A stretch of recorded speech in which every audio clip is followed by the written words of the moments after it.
দেখবেন সমাজের মানুষদের মধ্যে বহু পরিবার এমন আছে, বাবা মারা গেছে, বাবা মারা যাওয়ার পরে ভাইরা সম্পত্তি বন্টন করে নেয়, বোনদেরকে সম্পত্তি দেয় না।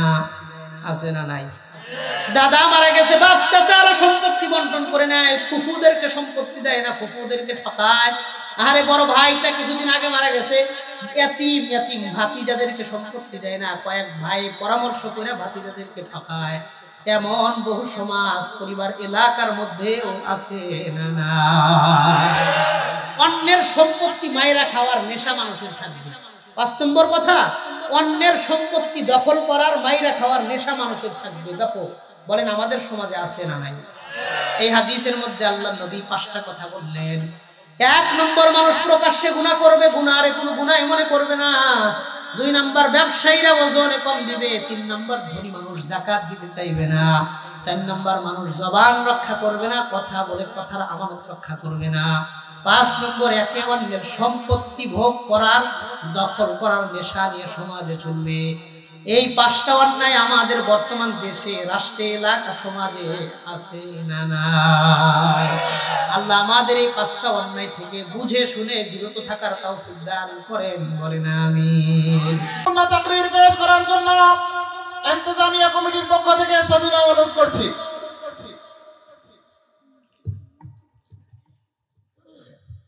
আসসালামু আলাইকুম ওয়া রাহমাতুল্লাহি ওয়া বারাকাতুহু। নাহমাদুহু ওয়া নুসাল্লি আলা রাসূলিল কারীম।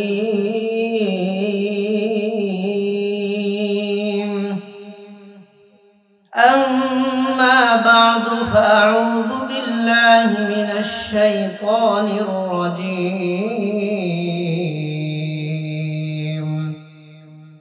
بسم الله الرحمن الرحيم.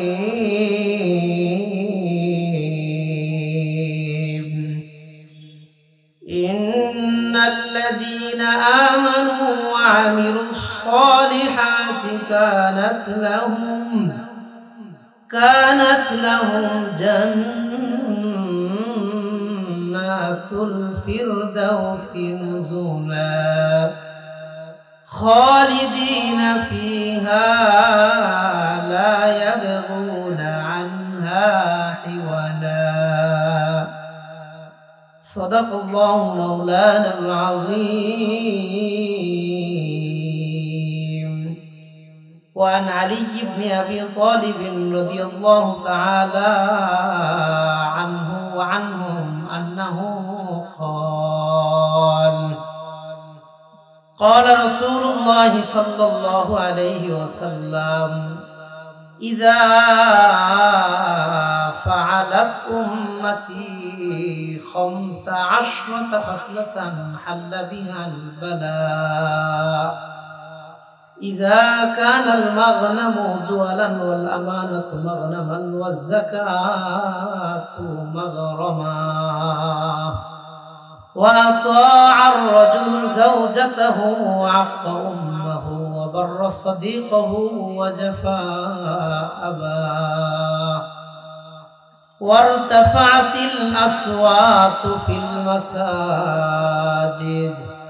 وكان زعيم القوم أرذلهم ويكره الرجل مخافة شره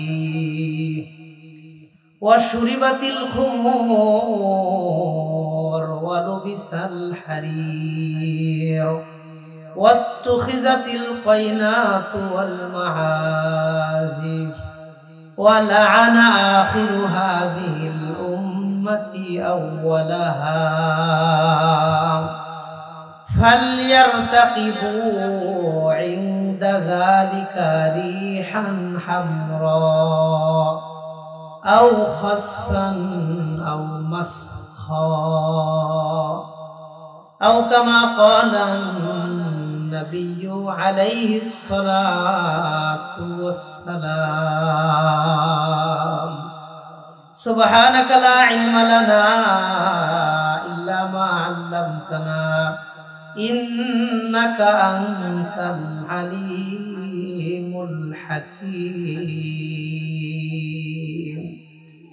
আলহামদুলিল্লাহ সুম্মা আলহামদুলিল্লাহ। নতুন বাড়ি তাহফিজুল কোরআন ইসলামিয়া মাদ্রাসার উদ্যোগে আয়োজিত বার্ষিক ওয়াজ মাহফিলে উপস্থিত সম্মানিত সভাপতি হযরতুল আল্লাম উস্তাদুল আসাতিজা হযরত মাওলানা আব্দুল্লাহ সাহেব হাফিজাহুল্লাহ, দূর দূরান্ত থেকে আগত ওয়াইজিন কিরাম ওলামা হযরত, আশপাশ থেকে আগত আইম্মায়ে মাসাজিদ মুদাররিসিন মাদারিস, আমার সামনে সমবেত অত্র এলাকার সর্বজন শ্রদ্ধেয় গণ্যমান্য মান্যবর মুরব্বী বাবারা, যুবক ভাইরা, পর্দার অন্তরালে অবস্থানরতা শ্রদ্ধেয়া সম্মানিতা মা ও বোনেরা, সকলের প্রতি আন্তরিক মুবারকবাদ। আজকের এই ওয়াজ মাহফিলকে স্বাগত জানানোর জন্য কাবিল ইহতিরাম মুআজ্জাজ সামিঈন হযরত, আপনাদের সামনে আমি কোরআনে কারীম সূরা কাহফ এর 107 108 দুইটা আয়াত আপনাদের সামনে তিলাওয়াত করেছি। নবীজি সাল্লাল্লাহু আলাইহি ওয়াসাল্লামের বহু সংখ্যক হাদিস থেকে তিরমিজি শরীফের 2210 নম্বর হাদিস, 2210 নম্বর হাদিস আপনাদের সামনে পাঠ করেছি। আল্লাহ যদি তৌফিক দান করেন, দুইটা আয়াত আর একটা হাদিসকে সামনে রেখে খুব অল্প সময় মুখতাসার আন্দাজে কিছু কথা আপনাদের সাথে মুযাকারা করব। কথাগুলো এই উদ্দেশ্যে বলবো, এই নিয়তে বলবো, এই মাকসাদে বলবো যেন আল্লাহ তাআলা প্রত্যেকটি ভালো কথা আর আমলি কথার উপর সবার আগে আমি গুনাহগারকে আমল করার তৌফিক দান করেন। এরপরে আল্লাহ তাআলা ভালো আর আমলি কথাগুলোর উপরে আমাদের সবাইকে আমল করার তৌফিক দান করেন, বলেন আমিন। আমি কোন রকম ভূমিকা বাদে সরাসরি আলোচনায় প্রবেশ করতেছি, একটু মনোযোগের সাথে আমলের নিয়তে কথাগুলো শুনবেন। রাজি আছেন ইনশাআল্লাহ? সবাই কন্যা রাজি আছেন ইনশাআল্লাহ? আল্লাহ আমাদের সবাই সেই তৌফিক দান করেন, বলেন আমিন। আমি যে আয়াত তিলাওয়াত করেছি, আল্লাহ তাআলা বলেন সূরা কাহফ 107 নম্বর আয়াত 107, আল্লাহ বলেন বিসমিল্লাহির রহমানির রহিম ইন্নাল্লাযীনা আমানু ওয়া আমিলুস সালিহাতি কানাত লাহুম জান্নাতুল ফিরদাউসি নুজুলা। আল্লাহ বলেন যে সমস্ত মানুষের মধ্যে দুইটা গুণ থাকবে, বলেন কয়টা গুণ থাকবে? যাদের মধ্যে দুইটা গুণ থাকবে, আল্লাহ বলেন কানাত লাহুম জান্নাতুল ফিরদাউসি নুজুলা, আমি আল্লাহ তাদেরকে জান্নাতুল ফিরদাউসের মেহমান বানায় দিব। গুণ লাগবে কয়টা? কথা কোন কয়টা? এর চাইতে 2 গুণ বেশি আওয়াজ দিয়ে কোন কয়টা? 1 নম্বর গুণ আল্লাহ তাআলা বলেন ইন্নাল্লাযীনা আমানু, নিঃসন্দেহে যে সমস্ত মানুষ আল্লাহর প্রতি ঈমান আনবে, যারা ঈমান আনবে, জান্নাতে যাওয়ার প্রথম শর্ত আল্লাহর প্রতি ঈমান লাগবে। 2 নম্বর ওয়া আমিলুস সালিহাত, নেক আমল লাগবে আর ঈমান লাগবে, জান্নাতে যাওয়ার 2টা শর্ত। তার মানে 1 নম্বর কথা হলো ঈমান ছাড়া কোন মানুষ জান্নাতে যাইতে পারবে? কথা বল, ঈমান ছাড়া কেউ জান্নাতে যাবে না, যার ঈমান নাই তার জান্নাত নাই। 2 নম্বর ওয়া আমিলুস সালিহাত, নেক আমল লাগবে, নেক আমল ছাড়াও জান্নাতে যেতে পারবে না, পারবে না। আল্লাহর কাছে হাজার হাজার শুকরিয়া, আল্লাহ আমাদেরকে ঈমানের মতন মহাদৌলত দিয়া মুসলমান পরিবারে আমারে আপনারে পাঠাইছেন, বলেন আলহামদুলিল্লাহ। আপনাদের এই এলাকা সরসদিয়া নতুন বাড়ি এলাকা, নতুন বাড়ি এলাকার মধ্যে কোন একজন মানুষ নবীজি সাল্লাল্লাহু আলাইহি ওয়াসাল্লামকে সরাসরি দেখছে এমন কেউ আছে? কথা কোন আছে? যারা নবীজি সাল্লাল্লাহু আলাইহি ওয়াসাল্লামকে দেখছিলেন, সাহাবী, তাদেরকে দেখছে এমন কেউ আছে? তার মানে আমরা নবীজিকেও দেখি নাই, যারা নবীজিকে দেখেছেন আমরা তাদেরকেও দেখি নাই, তাবেঈন দেখি নাই, তাবায়ে তাবেঈন দেখি নাই, আইম্মায়ে মুস্তাহিদিন দেখি নাই।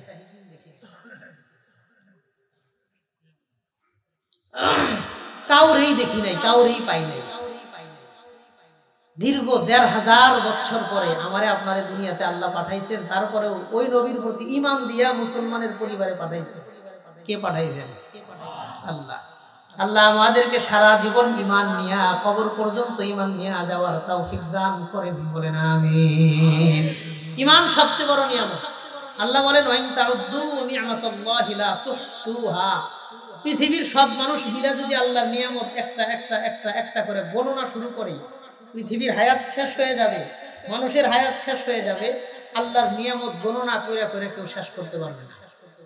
এত নিয়ামত দিয়েছেন রাইসুল মুফাসসিরিন আব্দুল্লাহ ইবনে আব্বাস রাদিয়াল্লাহু আনহুমা, তিনি এই আয়াতের ব্যাখ্যায় বলেন ওয়া ইন্না মিন আকবারি নিয়ামিল্লাহি সুবহানাহু ওয়া তাআলা ওয়া হুয়াল ঈমান। আল্লাহ পৃথিবীতে মানুষকে যত নিয়ামত দিয়েছেন তার মধ্যে সবচাইতে বড় আর সবচাইতে দামি নিয়ামতের নাম হলো ঈমান। বলেন আলহামদুলিল্লাহ। আমাদেরকে সেই সবচেয়ে বড় নিয়ামত আল্লাহ দিয়েছেন। কোনদিন আল্লাহর কাছে ঈমান চাইছিলেন, দোয়া করছিলেন, আবেদন করছিলেন, দরখাস্ত করছিলেন? কিচ্ছু করেন নাই। তারপরে আল্লাহ মহব্বত করে ভালোবাসা, নবীর বংশের মানুষ না, নবীর আত্মীয় না, নবীর দেশের মানুষ না, নবীকে দেখিও নাই, তারপরে মহব্বত করে ভালোবাসা আল্লাহ ঈমান দিয়েছেন। ঈমান নিয়ে যেন কবরে যাইতে পারি, আল্লাহ সেইভাবে দুনিয়াতে নিজে চলবার, পরিবার চালাবার তৌফিক দান করেন, বলেন আমিন। কিন্তু বাস্তবতা কি? বাস্তবতা বুঝে আসে একটা হাদিস থেকে। আমি সেই হাদিসটা আপনাদেরকে শোনাই। আল্লাহর নবী একদিন সাহাবায়ে কেরামদেরকে সামনে নিয়ে বললেন, মসজিদে নববীর মধ্যে নবীজি বলেন ইন্নামা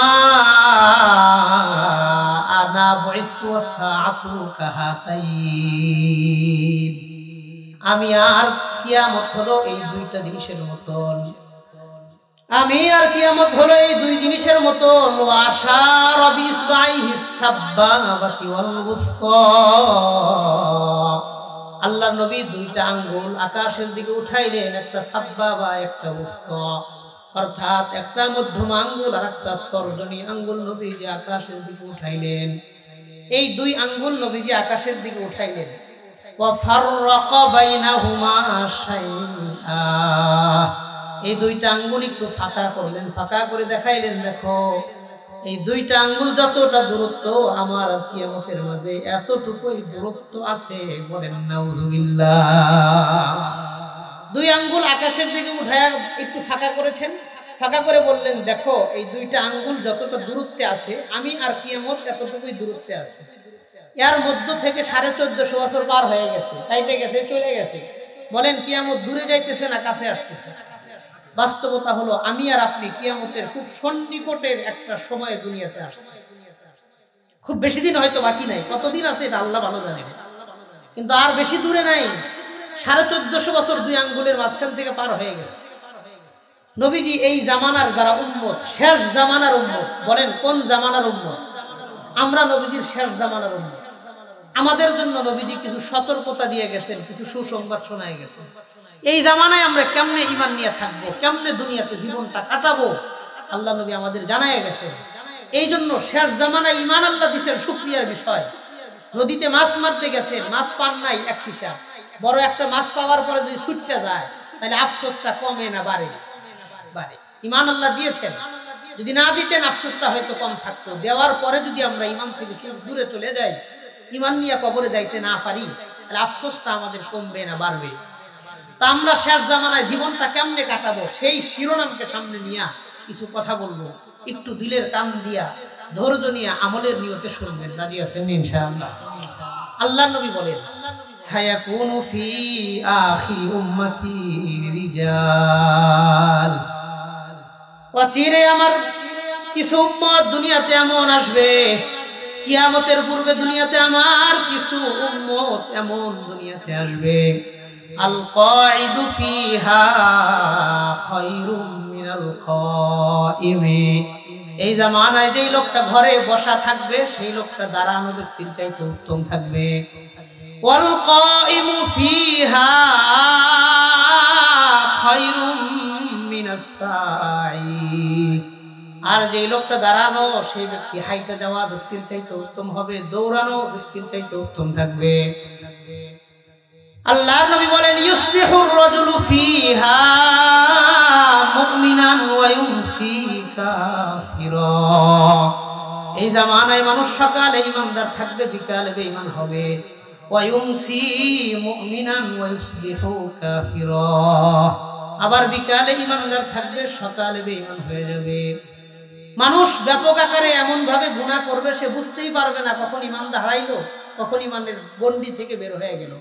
মুসলমানের সন্তান সকালে ঘুম থেকে উঠছে, ইমান আছে, মূর্তির কাছে গিয়া, পূজা মণ্ডপে গিয়া মূর্তির সামনে দেখবেন হাত দুইটা নমো নমো করে মাথাটা নিচা করে একটা ছবি তুলে ফেসবুকে দেয়। বলেন একজন মুসলমানের সন্তান যদি মূর্তির সামনে গিয়া হাত বাঁকা করে মাথা নিচা করে ছবি তোলার জন্য করুক আর যেভাবে করুক, ইমান আছে না গেছে? গেছে। নবী বললেন মানুষ গুনাহটারে গুনাহ মনে করবে না, কত বড় অন্যায় করলো সেটারে কোনো পাত্তাই দিবে না। এমন একটা পরিবেশ হবে, নবীজি বললেন আল ফিতানু ফিহা কাকিতাইল লাইলিল মুজলিমি। অন্ধকার রজনীতে বৃষ্টির ফোঁটা পড়লে যেমন দেখা যায় না, আমার উম্মতের মধ্যে একের পর এক ফিতনা আসতে থাকবে। উম্মত সেই ফিতনাগুলো বুঝতেও পারবে না। একের পর এক ফিতনা আসবে। অন্ধকার বৃষ্টি আসলে পানি ঠিকই পড়ে, শরীর যত ঠিকই ভেজে, কিন্তু বৃষ্টির ফোঁটা কিন্তু দেখা যায় না। কেউ অন্ধকার রজনীতে বৃষ্টি হইলে ফোঁটা দেখা যায়? দেখা যায় না। উম্মতের মধ্যে একের পর এক ফিতনা আসবে, উম্মত এই ফিতনাগ্রস্ত হবে, কিন্তু তারা বুঝবে না ফিতনা কোন দিক থেকে আসতেছে, কিভাবে মোকাবেলা করা উচিত, এটা তারা বুঝবে না। নবীজি বললেন শোনো, আস-সাবিরু ফিহা আলা দীনিহি কাল কাবিজি আলাল জামরি। শেষ জামানায় যে ব্যক্তি ঈমান নিয়ে টিকে থাকবে, ঈমানের উপর থাকবে, তার থাকাটা বড় কষ্ট হবে। কেমন কষ্ট হবে? নবী বলেন কাল কাবিজি আলাল জামরি। একটা আগুনের টুকরা হাতের মধ্যে নিয়ে দাঁড়ায় থাকা সহজ হবে, কিন্তু ঈমান নিয়ে টিকে থাকা শেষ জামানা এর চাইতেও বেশি কষ্ট হয়ে যায়। হাতের মধ্যে আগুনের টুকরা নিয়ে থাকাটা কিছু সহজ হবে, কিন্তু ঈমানের উপর চলা শেষ জামানায় এর চাইতে বড় মারাত্মক হবে। বলেন নাউজুবিল্লাহ। এটা তো একটা দুঃসংবাদ আমাদের জন্য। নবী একটা সুসংবাদ দিয়েছেন। কি সুসংবাদ? নবী বলেন শোনো, সময় যত, রাত যত আধার হয়, সুবহে সাদিক, ভোর তত সন্নিকটে হয়। তোমাদের উপর একটা কঠিন সময় যাবে, কিন্তু রবের পক্ষ থেকে তোমাদের জন্য কিছু সুসংবাদ আছে।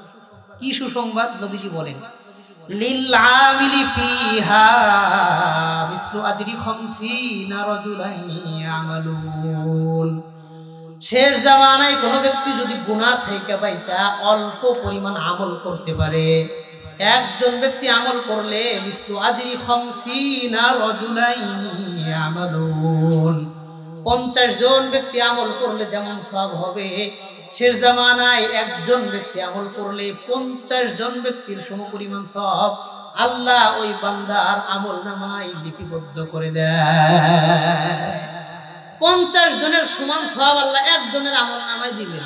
সাহাবী একজন দাঁড়ায়া প্রশ্ন করলেন, ইয়া রাসূলুল্লাহ মিসলু আজরি 50 রাজুলান মিন্না আও মিনহুম ইয়া রাসূলুল্লাহ। নবীজি 50 জনের সমান যে সওয়াব দিবেন, এই 50 জন কি আমাদের বর্তমান জামানার 50 জন, না ওই কিয়ামতের আগের জামানার 50 জন? কোন 50 জনের সমান সওয়াব দিবেন? কষ্টটা কি সবাই বুঝছেন? যে এই 50 জন দিবেন, ওই 50 জন আমাদের বর্তমানের 50 জন, না সেই জামানার 50 জন? নবী জবাব দিয়ে বলেন লা বাল মিসলু আজরি 50 মিনকুম। তোমরা সাহাবীরা 50 জন আমল করলে যেমন সওয়াব হয়, আমার শেষ জামানার গুনাহ আর ফিতনা ফাসাদের জামানায় একজন উম্মত যদি আমল করতে পারে, তোমাদের 50 জন সাহাবীর সমপরিমাণ সওয়াব আল্লাহ সেই জামানার একজনকে দান করে দিবে। ওই জামানায় আমল আর এই জামানায় আমল পার্থক্য। ওই জামানার গুনার এত আসবাব ছিল না, এই জামানার গুনাহ যত সহজ হয়েছে। কথা বল ঠিক কিনা? নবী বললেন 50 জনের সমপরিমাণ সওয়াব দিবেন। এই জামানায় ফিতনাও হবে বেশি, আমল করতে পারলে সওয়াব কম না সওয়াব বেশি? অনেক বেশি। নবীজি আমাদেরকে কিছু সতর্ক বার্তা দিয়ে গেছেন, কিছু করণীয় বলে গেছেন। আমি কিছু নবীজির সতর্ক কথা আপনাদেরকে শোনাবো, কিছু করণীয়র কথা শোনাবো।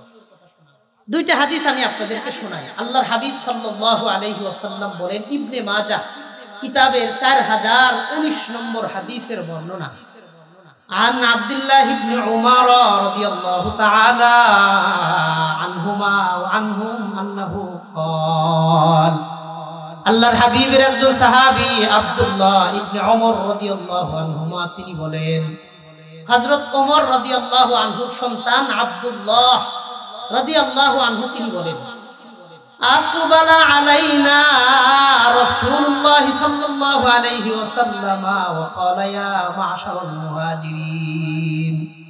একদিন আল্লাহর নবী আমাদের কাছে আসলেন, আসার পরে বললেন, হে মুহাজির সম্প্রদায়, হে মুহাজির সাহাবায়ে কেরাম, খামসুন ইযাবতুলিতুম বিহিন্না ওয়া আউযু বিল্লাহি আন তুদরিকুহুন্না।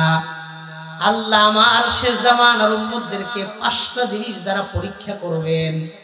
আমি তোমাদের জন্য আল্লাহর কাছে আশ্রয় চাই এই 5 জিনিস থেকে, আল্লাহ যেন তোমাদেরকে হেফাজত করে নেয়।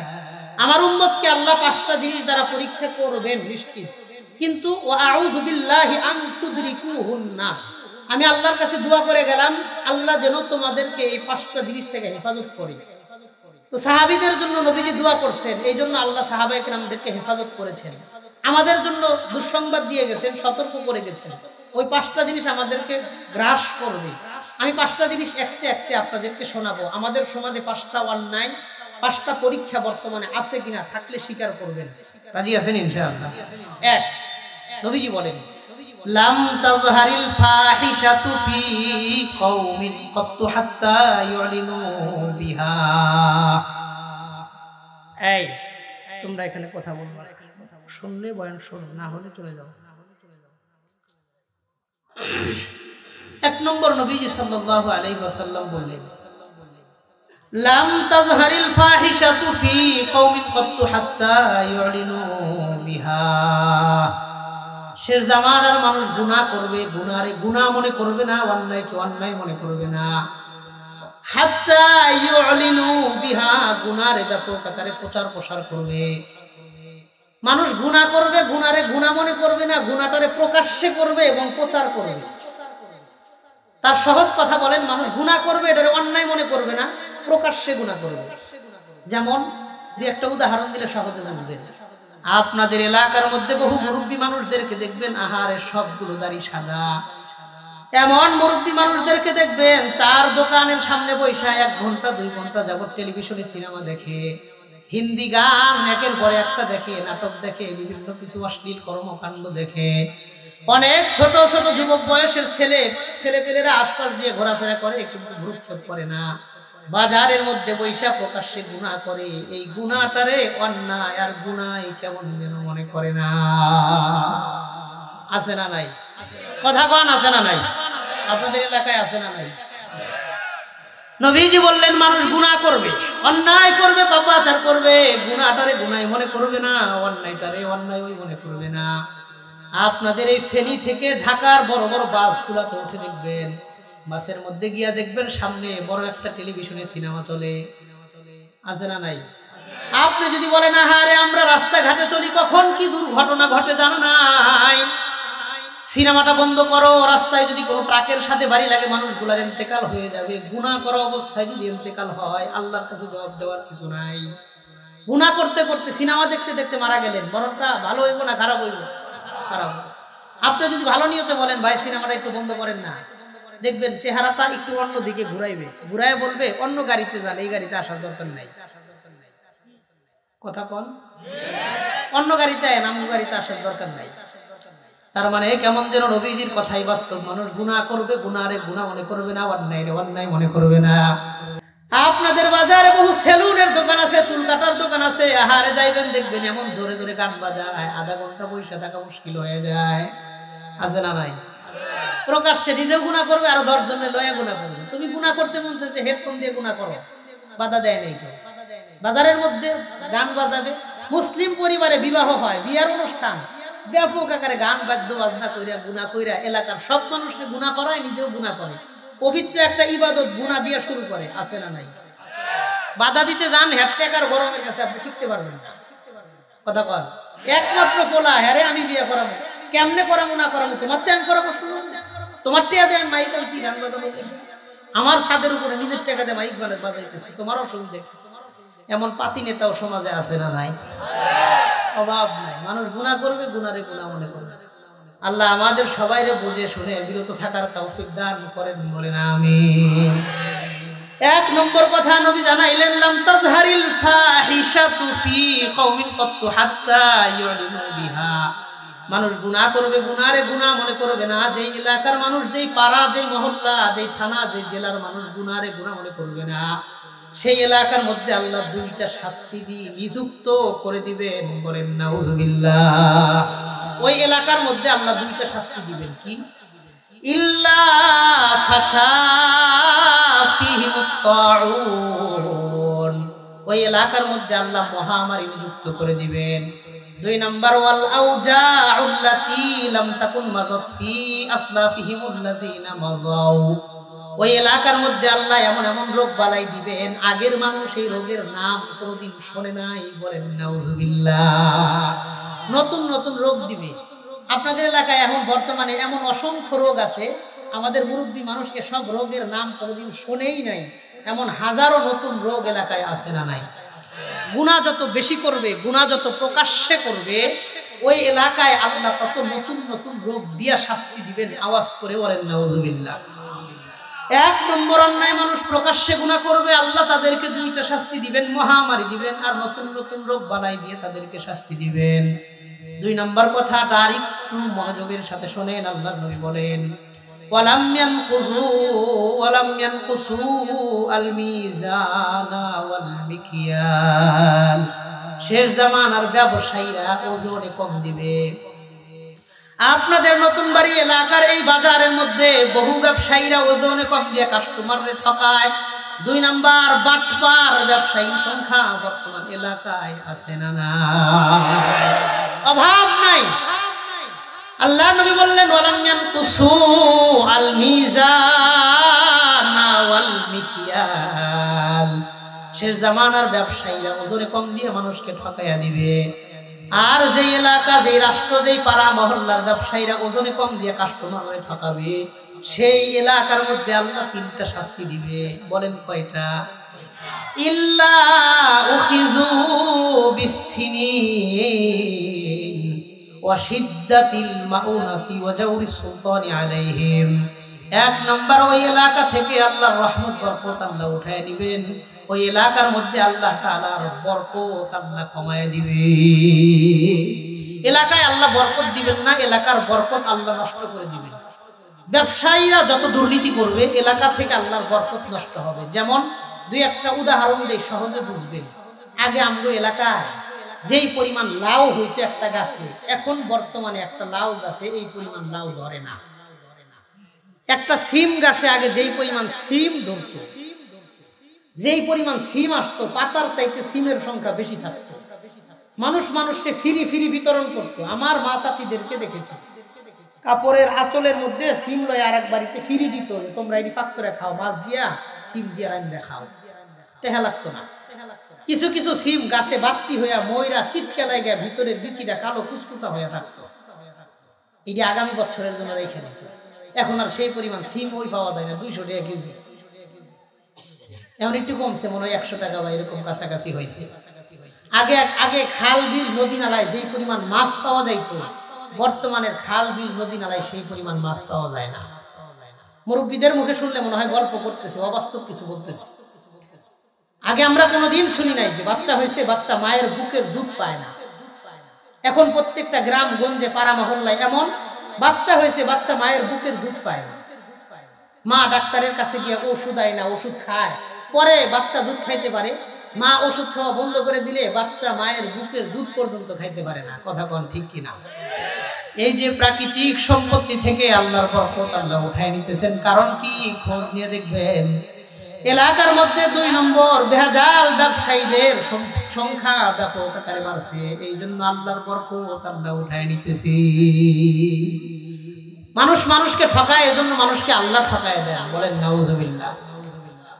তাহলে যে এলাকার ব্যবসায়ীরা ওজনে কম দিবে, আল্লাহ 3টা শাস্তি দিবেন। 1 নম্বর ইল্লা উখিযু বিসসিনিন, ওই এলাকা থেকে আল্লাহ বরকত উঠায় নেবেন। 2 নম্বর ওয়াশিদ্দাতিল মাউনা, মানুষের জীবনযাত্রা বড় কঠিন হয়ে যাবে। দেখবেন বেতন বাড়ছে, সব কিছু বাড়ছে। আগে বেতন ছিল 10,000, এখন বেতন হয়েছে 20,000। বলেন তো আগের তুলনায় টেনশন কমছে না বাড়ছে? আল্লাহ নবী বলেন ওয়াশিদ্দাতিল মাউনা, মানুষের জীবনযাত্রা কঠিন হবে। 3 নাম্বার ওয়াজাউরিস সুলতানি আলাইহিম, ওই এলাকা ওই দেশের উপরে আল্লাহ জালেম শাসক নিযুক্ত করে দিবে,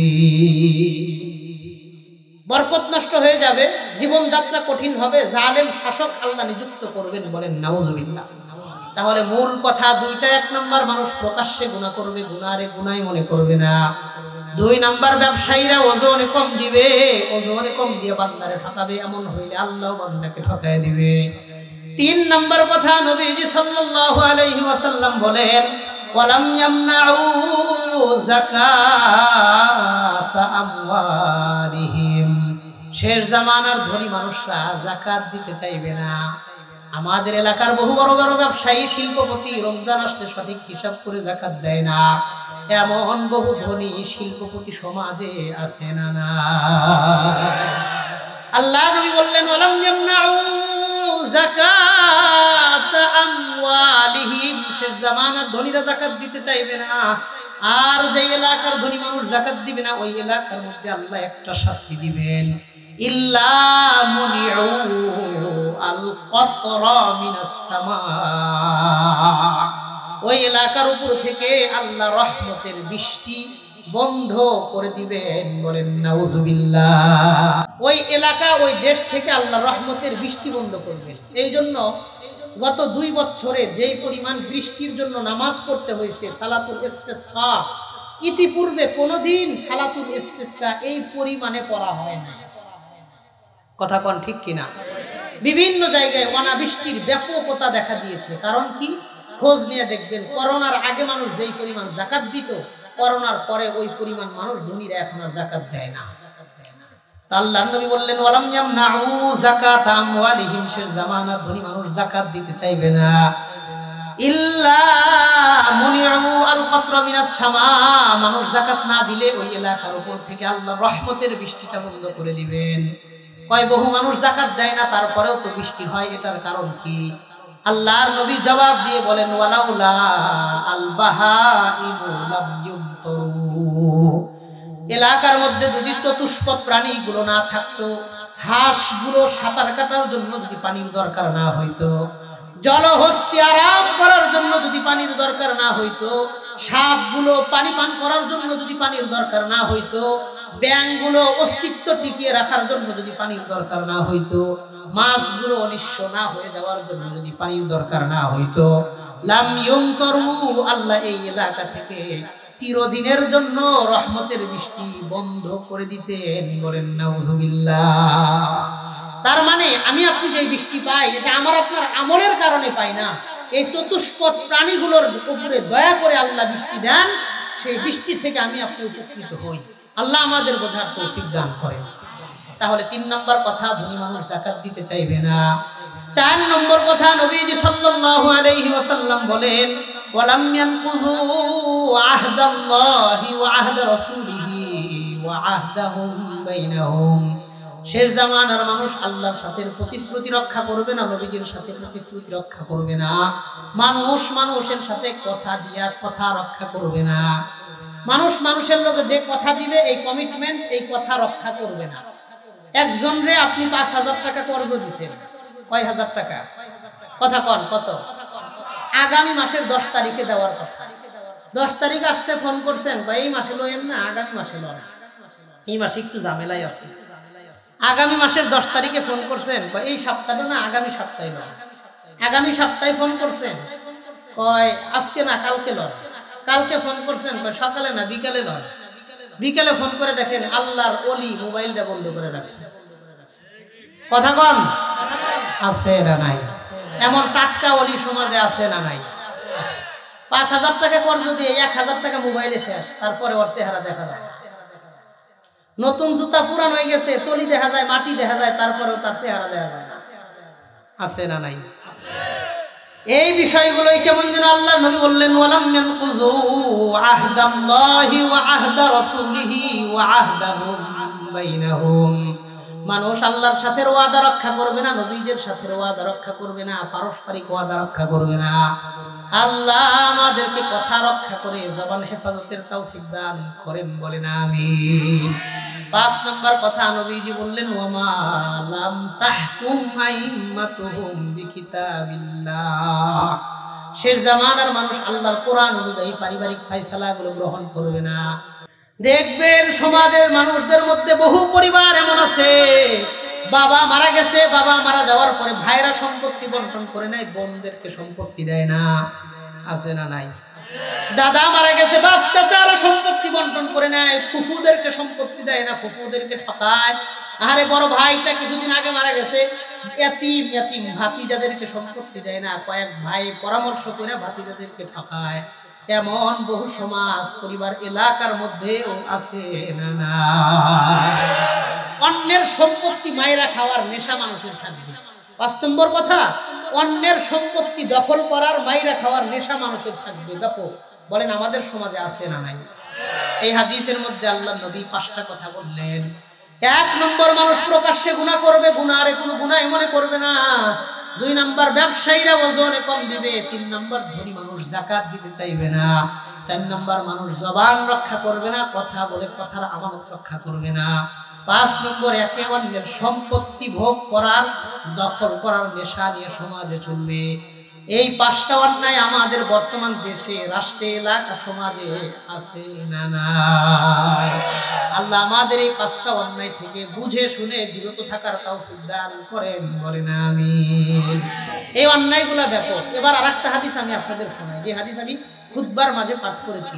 নবীজি সাল্লাল্লাহু আলাইহি ওয়াসাল্লাম বলেন, আগের হাদিস ছিল, এই হাদিসটা ছিল ইবনে মাজাহ কিতাবের 4019 নম্বর হাদিসের বর্ণনা, 4019, 4019। এই হাদিসটা তিরমিজি শরীফের 2210 নম্বর হাদিসের বর্ণনা, 2210 নম্বর হাদিস। এই হাদিসের রাবি হযরত আলী রাদিয়াল্লাহু আনহু, তিনি বলেন, এই হাদিসটা একটু মনোযোগ দিয়ে শুনেন। নবীর সাহাবী হযরত আলী কাররামাল্লাহু ওয়াজহাহ, তিনি বলেন, وعن علي بن أبي طالب رضي الله تعالى عنه قال, হযরত আলী রাদিয়াল্লাহু আনহু বলেন, قال رسول الله صلى الله عليه وسلم, আল্লাহর নবী বলেন, إذا فعلت أمتي 15 خصلة حل بها البلاء, আমার উম্মত যখন 15টা গুনাহ ব্যাপক আকারে করবে, ওই উম্মতের উপর আল্লাহর পক্ষ থেকে আযাব গজব ব্যাপক আকারের আসতেই থাকবে, বলেন নাউযুবিল্লাহ। উম্মত যখন এই 15টা অন্যায় ব্যাপক আকারে করবে, তার উপরে আল্লাহর গজব ব্যাপক আকারে আসবে। কি কি? ইযা কানাল মাগনামু দুওয়ালান ওয়াল আমানাতু মাগনামান ওয়াজ যাকাতু মাগরামা। 1 নাম্বার, মানুষ রাষ্ট্রের সম্পত্তিটাকে নিজের সম্পত্তি মনে করবে। মানুষ রাষ্ট্রের সম্পত্তিটারে নিজের সম্পত্তি মনে করবে। রাস্তা করতে সরকার বাজেট দিছে 20 লাখ টাকা, কাজ অর্ধেকই হয়েছে না, 20 লাখ টাকা শেষ। আছে না নাই? এর সহজ বাংলা হলো, মানুষ দুর্নীতি করবে। যেই টাকা দিয়ে দেশের কাজ করার কথা ছিল, সেই টাকা দিয়ে কানাডায় বাড়ি কিনবে। কথা কর, এটাই হলো রাষ্ট্রের সম্পত্তিটাকে নিজের সম্পত্তি মনে করবে। ইযা কানাল মাগনামু দুওয়ালান, গনিমতের সম্পত্তি রাষ্ট্রের সম্পত্তি মনে করবে, আর রাষ্ট্রের সম্পত্তিটাকে নিজের সম্পত্তি মনে করবে। 2 নাম্বার, ওয়াল আমানাতু মাগনামা, মানুষ আমানতের খিয়ানত করবে, আমানতটারে গনিমত মনে করবে। মানুষ আমানত রক্ষা করবে না। যেমন সহজ একটা উদাহরণ দিলে ভালো করে বুঝবেন। একজন ব্যক্তিকে নিজের গোপন কথা বলছেন, আমার এই কথাটা তুমি কাউরে বইলো না। একটা গোপন কথা কইছেন, ভাই আমার এই কথাটা কাউরে কইব না। আরে আপনি মহিফাল যাওয়ার আগে দেখবেন আপনার কথা মহিফাল চলে গেছে। হের কাছে কথা কওয়া আর প্রথম আলো পত্রিকায় বিজ্ঞাপন দেওয়ার মধ্যে কোনো পার্থক্য নাই। উল্টা আপনার মাইকিং করার টেহা বাচ্চা গেল, যেটা আপনি 10 গ্রাম জানাইতে পারতেন না, এক আল্লাহর ওলি সবাইরে জানাই দিয়েছে। আছে না নাই? এমন লোক সমাজে আছে না নাই? আছে, অভাব নাই। নবীজি বললেন, ওয়াল আমানাতু মাগনামা, মানুষ আমানতের খিয়ানত করবে। গোপন কথাও আমানত। আল্লাহ আমাদের সবাইরে অন্যের গোপনীয়তা রক্ষা করার তৌফিক দিয়ে দেন, বলেন আমিন। মানুষের গোপন দোষ যেটা আপনি জানেন, জানা দোষ গোপন করবে, ফায়দা কি? মুসলিম শরীফের 2699 নম্বর হাদিসের বর্ণনা, নবীজি বলেন, ওয়ামান সাতারা মুসলিম মুসলিমান সাতারাহুল্লাহু আলাইহি ফিদ দুনিয়া ওয়াল আখিরাহ।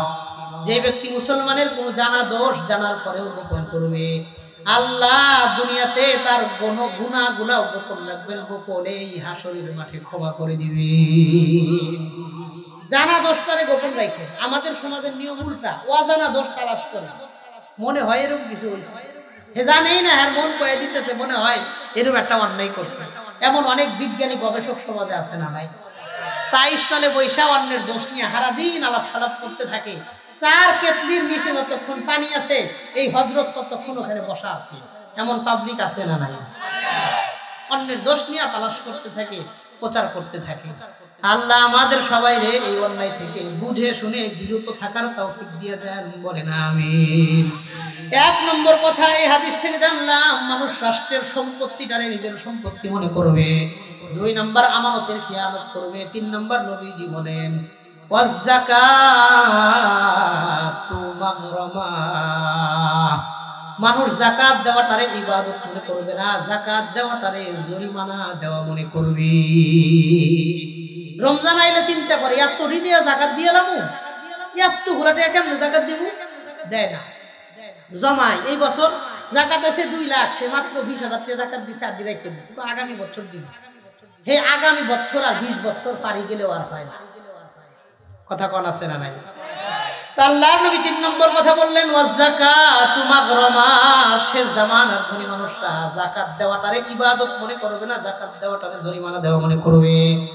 4 নম্বর কথা আল্লাহর নবী বললেন ওয়া আতাআর রাজুলু যাওজাতাহু ওয়া আক্কাহু ওয়া বাররা সাদিকাহু ওয়া জাফা আবা। 4 নম্বর কথা, মানুষ তার বিবির কথায় শেষ জামানায় বেশি চলাফেরা করবে।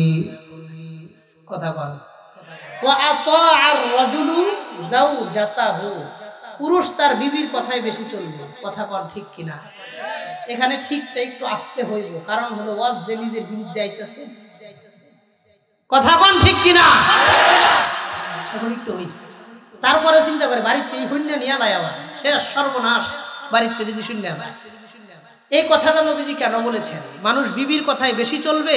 এটা কেন বলেছেন?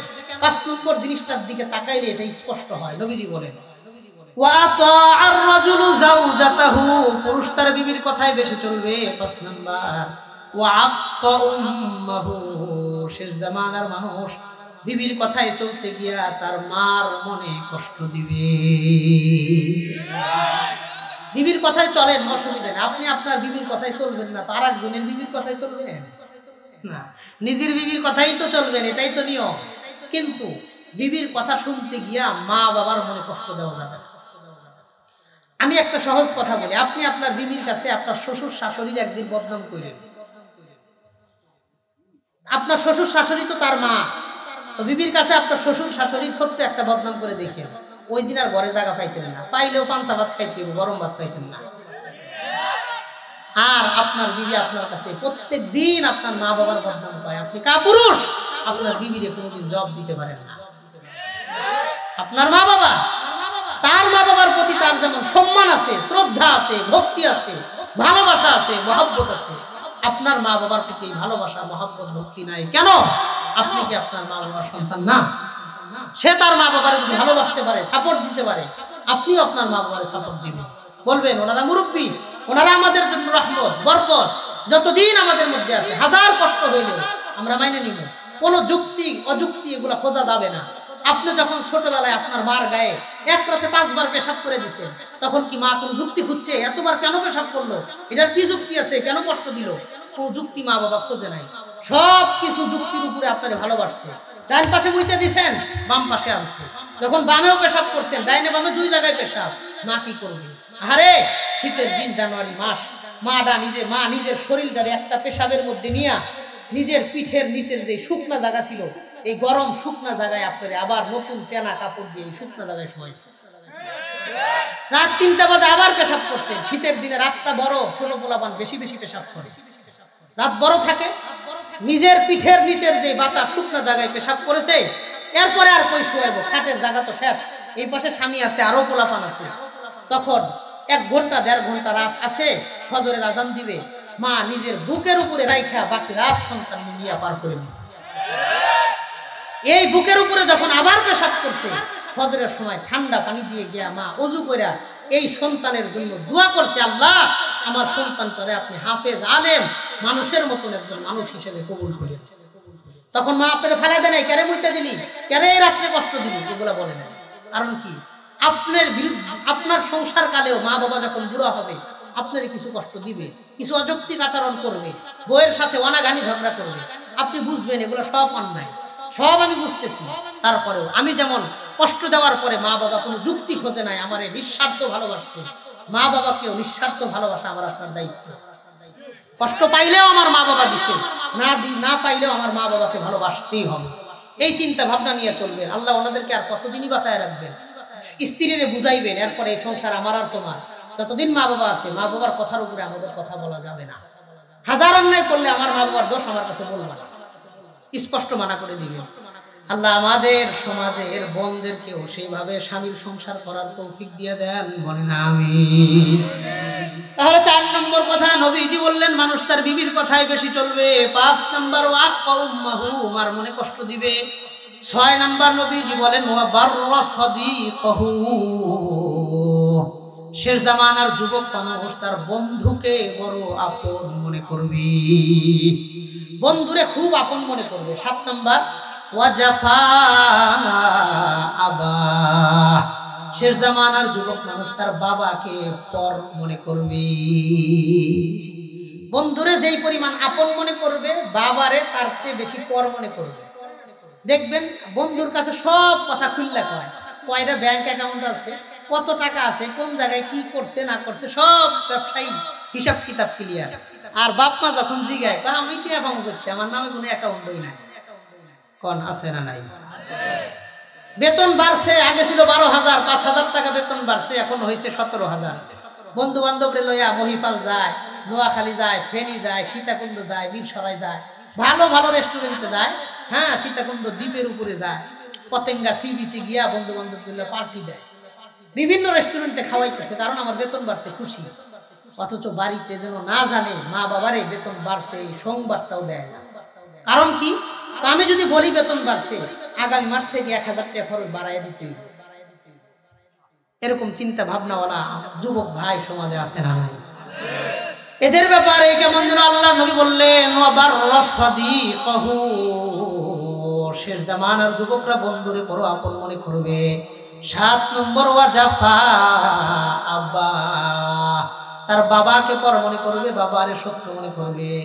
আহারে যুবক ভাই, যে বন্ধুরে আপন মনে করতেছেন, নিজের গোপন কথা সবকিছু বলতেছেন, সময়ের ব্যবধানে, আজকালকের ব্যবধানে এই বন্ধু আপনার শত্রু হয়ে যাইতে পারে, সময় লাগবে না। কিন্তু যেই মা বাবারে পর মনে করতেছেন, 1000 বার কষ্ট দিলেও এই মা বাবা কোনোদিন আপনার শত্রু হবে না, বরং অন্ধকার রজনীতে আপনি বিপদে পড়লে জায়নামাজে বসে এই মা বাবা এই প্রথম আল্লাহর কাছে দোয়া করবে।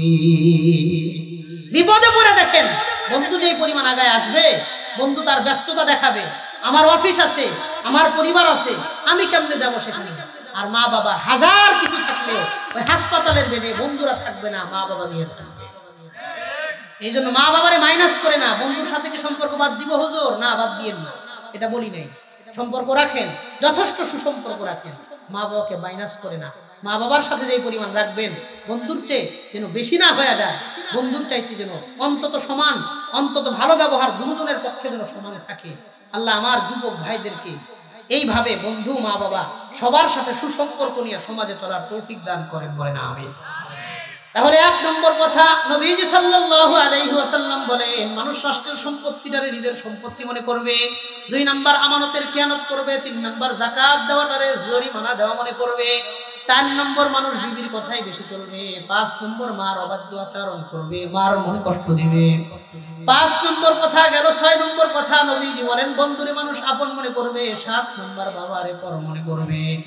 8 নম্বর কথা নবীজি বলেন ওয়ারতাফাতিল আসওয়াতু ফিল মাসাজিদি, শেষ জামানায় মসজিদ নিয়ে ঝগড়াঝাটি ব্যাপক আকার ধারণ করবে। মসজিদ নিয়ে মানুষের মধ্যে মারামারি বেশি হবে, মসজিদে ঝগড়া হবে, মসজিদ লয়া ঝগড়াঝাটি বাড়বে। যেমন পুরাতন মহল্লার মধ্যে আগের জামানায় দেখবেন পুরা এলাকার মধ্যে মসজিদ ছিল একটা, এরপরে একটা মসজিদের মধ্যে সভাপতি আর সেক্রেটারির মধ্যে ঝগড়া লাগিয়া মসজিদ হয়েছে দুইটা, এরপরে এই দুইটার মধ্যে আবারও ঝগড়া লাগিয়া মসজিদ হয়েছে চারটা, এখন 5 নাম্বারটার ঝগড়া চলতেছে।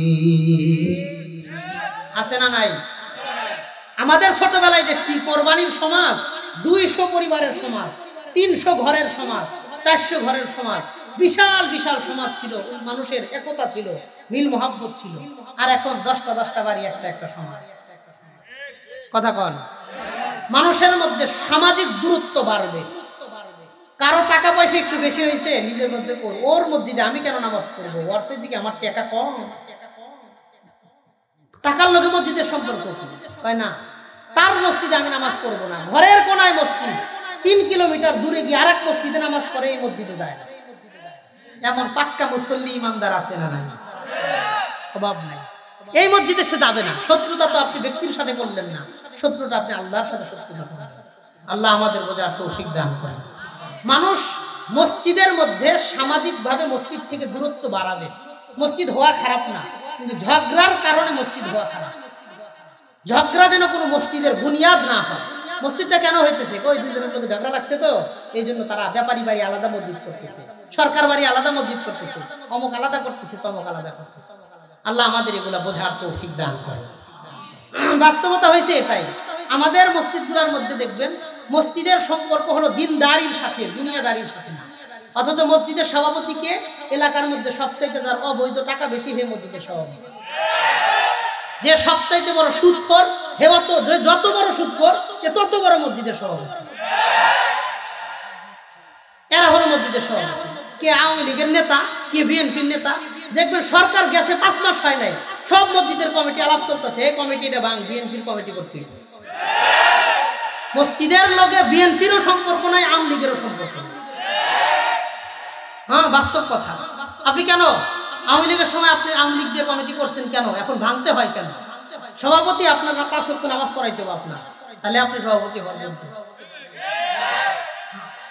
এক জায়গায় বয়ান করছিলাম মসজিদের মাহফিলে গিয়ে, ইন্নামা ইয়ামুরু মাসাজিদাল্লাহি মান আমানা বিল্লাহি ওয়াল ইয়াউমিল আখির।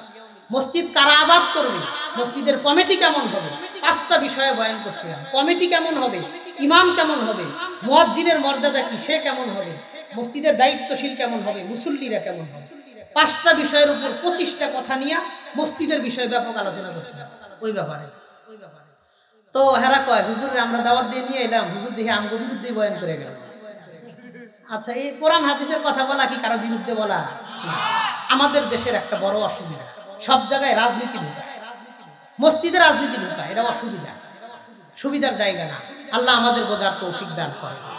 আমাদের দেশের রাজনৈতিক পরিবেশ এত দুর্নীতিগ্রস্ত ছিল না। হয়েছে কেমনে জানেন? এলাকাতে এলাকাতে খোঁজ নিয়ে দেখবেন, পুরাতন আওয়ামী লীগের যারা ত্যাগী নেতা সারা জীবন সংগঠন করছে, সারাটা জীবন আওয়ামী লীগের জন্য দিয়ে দিছে, এরা জীবনেও পদোন্নতি পায় নাই। যে বড় ব্যবসায়ী যারা অবৈধ টাকা আছে, হে গিয়ে এমপি হয়ে গেছে। ও তো আওয়ামী লীগ জীবনে করে নাই, ওই এমপি হলো কেমনে? টাকা আছে বেশি, টাকা মারছে বেশি, এমপি হয়ে গেছে। তো 2 কোটি টাকা খরচ করছে, 5 কোটি টাকা খরচ করছে, ও 5 বছরে 10 কোটি টাকা কামাইবো না? রাজনীতি আর ব্যবসা 2 জিনিস। ব্যবসায়ীরা যখন রাজনীতিতে আসছে, তারা চিন্তা করছে রাজনীতি দিয়ে আমাকে ব্যবসা করতে হবে, কারণ যেই লোকটা ব্যবসায়ী তার চিন্তায় ব্যবসা ছাড়া অন্য কিছু ঢুকবে না। ব্যবসায়ী যখন রাজনীতিতে আসছে, তো রাজনীতিটারেও সে ব্যবসার মতন মনে করছে। 3 কোটি ইনভেস্ট, 10 কোটি কামাই, অসুবিধা কি? আমি কয়েকদিন নেতাও হইলাম, সম্মানও হইলাম, টাকাও কামাই করলাম। তখন থেকে আমাদের দেশের দুর্নীতির 12টা তারা বাজাইছে। আর ওর তো এলাকার চিন্তা নাই, ওর কোটি কোটি টাকা আছে, থাইল্যান্ডে বাড়ি আছে, ইংল্যান্ডে বাড়ি আছে, লন্ডনে বাড়ি আছে, সিঙ্গাপুর বাড়ি আছে, হ্যাঁ, তুরস্কের নাগরিক হয়ে বয়ে রয়েছে, দুবাইয়ের সিটিজেনশিপ আছে, অনেক কিছু করে রাখছে। ওর এলাকার টেনশন নাই, ওর তো দেশেরই মায়া নাই। দুর্নীতি করে দেশ থেকে চলে যাইব, ওর দেশের দরকার আছে? আর যেই নেতাটা আওয়ামী লীগের জন্য সারা জীবন ত্যাগ করছে, ওরে যদি এমপি বানাইতো, ও চিন্তা করতো যে আমার এলাকায় থাকতে হবে, আমার অন্যায় কিছু করা যাবে না, আমার অন্যায় কিছু করা যাবে না, আমার দেশে থাকতে হবে, এলাকায় থাকতে হবে, টেনশন থাকতো না, সামাজিক একটা প্রেশার থাকতো। বাস্তব কথা বলে আপনাদের কুমিল্লার এমপি ছিল কাইকোবাদ, 5 বারের এমপি। গত পরশুদিন তার জন্য একটা হিন্দুদের মানববন্ধন হয়েছে যে আমরা তার দেশে আনতে চাই, তার মামলার মুক্তি চাই, তাকে সসম্মানে খালাস চাই। যে ভালো তার গুণ মানুষ সবসময় গাইছে, আর যে খারাপ, এই ব্যবসা আর রাজনীতি একসাথে হওয়ার পরেই দেশের মধ্যে দুর্নীতি ব্যাপক আকারে বাড়ছে, এরপরে যা হওয়ার তো হয়েছে। আল্লাহ আমাদের বোঝার তৌফিক দান করেন। সব জায়গায় রাজনীতি ঢুকায়েন না। দিনদারির সম্পর্ক যেখানে, সেটা দিনদারির সম্পর্ক, সেটা ব্যবসা আর সমাজ আর রাজনীতির সম্পর্ক সেটা না। এই জন্য সমাজের মধ্যে যে বড় মাদ্রাসার আলেম, তিনি যত দূরেরই থাকুক তারে মসজিদের সভাপতি বানাইবেন। যে শাইখুল হাদিস, সে মসজিদের সভাপতি হবে। যে সবচেয়ে বড় আমানতদার, সে কেশিয়ার হবে। যে সবকিছু ভালো বোঝে, সে সেক্রেটারি হবে। এরকম দিনদারিদেরকে দিনদারের জায়গায় রাখবেন। আপনারা রাজনীতির জায়গা পল্টন দখল করবেন, অসুবিধা নেই। আল্লাহ আমাদের সবাইরে বোঝার তৌফিক দান করেন। আমি কারো পক্ষেও বলতে আসি নাই, কারো বিপক্ষে বলতে আসি নাই। হক কথা যেটা, আমি সেটা হক নিয়তে বলে গেলাম। আল্লাহ আমাদের সবাইরে বোঝার তৌফিক দান করেন, বলেন আমিন। এলাকায় আর রাস্তাঘাটে এই পরিমাণ সভাপতি আর সহসভাপতি, জনগণ নাই, সব সহসভাপতি। হ্যাঁ, জনগণের চাইতে নেতার সংখ্যা এখন বেশি। আল্লাহ আমাদের সবাইরে বোঝার তৌফিক দান করেন। যে কথা বলতেছিলেন, নবীজি সাল্লাল্লাহু আলাইহি ওয়াসাল্লাম বলেন, ওয়ারতাফাতিল আসওয়াতু ফিল মাসাজিদ, মসজিদ নিয়ে সমাজে ব্যাপক আকারে ঝগড়াঝাটি হবে। 9 নাম্বার কথা নবীজি সাল্লাল্লাহু আলাইহি ওয়াসাল্লাম বলেন। 9 নাম্বার কথাটা কি কইতাম? নবীজি বলেন, ওয়াকানা যাইবুল কওমি আরজালাহুম, সমাজের মধ্যে যে লোকটা সবচাইতে অশিক্ষিত, যে লোকটা সবচাইতে বেশি চরিত্রহীন, এই লোকটা সমাজের নেতা হবে। ওয়াকানা যাইবুল কওমি আরজালাহুম, যে লোকটা সবচাইতে বেশি অযোগ্য, অথর্ব, অনৈতিক কর্মকাণ্ডের মধ্যে যে সব সময় লিপ্ত থাকে, অশিক্ষিত, এই অশিক্ষিত মানুষরা সমাজের নেতৃত্বের পর্দায় আসবে। বলেন নাউযুবিল্লাহ। ওয়াকানা যাইমুল কওমি আরজালাহুম, যাইম মানে দায়িত্বশীল, আর আরজালাহুম মানে যে সবচাইতে অযোগ্য, যে সবচাইতে অশিক্ষিত, সে সমাজের নেতা হবে। হুজুর তরজমা ঠিক আছে না হুজুর? আপনি বলেন না যে একটা তরজমা হুজুর কয়া দিয়ে বুঝাই দিয়ে গেল না, হযরত অনেক যোগ্য আলেম, আমি তো হুজুরের ছাত্র হওয়ার যোগ্যতাও নাই, তারপরে আপনারা মেহমান হিসেবে আনছেন, আমি হাদিস থেকে কিছু কথা বলে যাই। নবীজি বলেন, ওয়াকানা যাইমুল কওমি আরজালাহুম, সবচেয়ে অযোগ্য মানুষ সে তাদের নেতা হবে। এমন নেতাও আমি দেখছি, 4 বারের এমপি, সে যখন ব্যাংকের অ্যাকাউন্ট খুলতে গেছে, অ্যাকাউন্ট খোলার জন্য একটা স্বাক্ষরের জায়গা থাকে ছোট্ট, সে আমার রুমে আইসা হুমানে স্বাক্ষর করতেছে। আমি কই, কি করে এটা? বলে, স্যার কি করেন এটা?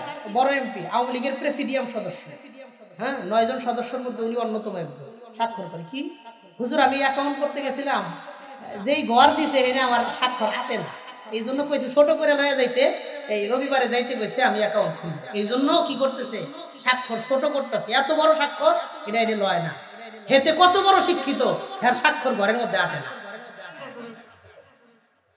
এই হাদিস শুনলে আমার কথা মনে হয়। নবী বলেন, ওয়াকানা যাইমুল কওমি আরজালাহুম, সবচাইতে অশিক্ষিত মানুষরা সমাজের নেতা হবে। 10 নম্বর কথা নবীজি বলেন, ওয়াকানা ইউকরামুর রাজুলু মাখাফাতা শাররিহি, মানুষ মানুষকে ভয়ে সম্মান করবে, দিল থেকে সম্মান করবে না।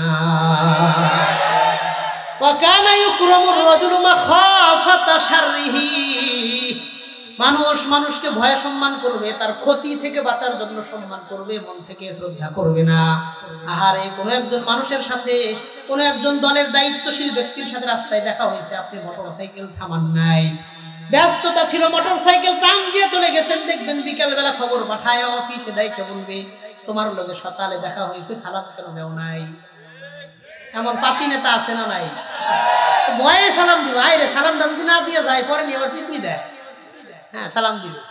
আল্লাহ নবী বললেন, ওয়ায়ুকরামুর রাজুলু মাখাফাতা শাররিহি, মানুষ মানুষকে ভয়ে সম্মান করবে, দিল থেকে শ্রদ্ধা করবে না। 11 নম্বর কথা নবীজি বলেন, ওয়াশুরিবাতিল খুমুর, শেষ জামানার যুব সমাজ মাদকের সাথে ব্যাপক আকারে জড়িয়ে যাবে। ওয়াশুরিবাতিল খুমুর, কথাটা ভালো করে বোঝেন। খমরুন মানে মদ, এক বচন, এটাকে ইংলিশে বলা হয় সিঙ্গুলার, আর খুমুর মানে বহু বচন, এটাকে ইংলিশে বলা হয় প্লুরাল, জমা। নবীজি এখানে বলেন নাই ওয়াশুরিবাল খমরু, মদ খাবে, এটা বলেন না। নবী বলেছেন ওয়াশুরিবাতিল খুমুর, বহু বচন বলেছেন, মানে মাদক ব্যাপক আকারে সরাসরি হয়ে যাবে। আপনার ঘরের কোনায় মাদকের ব্যবসা হয়, আপনি টের পর্যন্ত পান না। আল্লাহর নবী বললেন ওয়াশরিবাতিল খুমুর, শেষ জামানায় মাদক ব্যাপক আকারে মাদকের সরাসরি বাড়বে, মাদক সমাজে ব্যাপক হবে। আল্লাহ আমাদের যুবক ভাইদেরকে মাদক থেকে হেফাজত করেন, বলেন আমিন। মাদক মানুষের টাকা নষ্ট করে, সময় নষ্ট করে, স্বাস্থ্য নষ্ট করে, চরিত্র নষ্ট করে, ভবিষ্যৎ নষ্ট করে, সমাজ এবং দেশ নষ্ট করে। মাদকের মধ্যে কোনো কল্যাণ নাই। মাদক মানুষের ভবিষ্যৎ, চরিত্র, স্বাস্থ্য, অর্থ, সময়, যোগ্যতা সব নষ্ট করে ধ্বংস করে দেয়। আল্লাহ এই ধ্বংসাত্মক মাদক থেকে আমার যুবক ভাইদেরকে হেফাজত করেন, বলেন আমিন। এখানে আরো অনেকগুলা কথা ছিল, কিন্তু ওই দিকে যাওয়া যাবে না, আলোচনা লম্বা হবে। 11 নম্বর কথা গেল। 12 নম্বর কথা, নবীজি বলেন ওয়ালুবিসাল হারির, শেষ জামানার নারীরা পাতলা পোশাক বেশি পছন্দ করবে। ওয়ালুবিসাল হারির, রেশমি কাপড় আছে, পাতলা কাপড়, এই রেশমি পাতলা কাপড় নারীরা বেশি পছন্দ করবে। একদিন মোটা কাপড় লয়ে বাড়িতে যায় দেখবেন 3 দিন আর কথা কইতো না। তোমার চেহারা অভাব, আমার লেগে এটা কাপড় লয়ে এসে তুমি কই আছে না নাই? মানুষ নারীরা পাতলা পোশাক বেশি পছন্দ করবে, পাতলা পোশাক পরবে। আল্লাহর হাবিবের কথাগুলো কেমন যেন বর্তমান সময়ের ভয়াবহ বাস্তবতা। নবীজির একটা হাদিস, মুসনাদে আহমদের 7083 নম্বর হাদিসের বর্ণনা। আল্লাহ নবী বলেন সায়াকুনু ফি আখিরি উম্মতি রিজাল, আমার উম্মতের শেষ জামানায় কিছু মানুষ এমন আসবে, ইয়ারকাবুনা আলা সুরুদিন কাশবাহিল রিহাল, তারা যে বাহনটা ব্যবহার করবে বাহনটা বাড়ির মতোই সুন্দর হবে।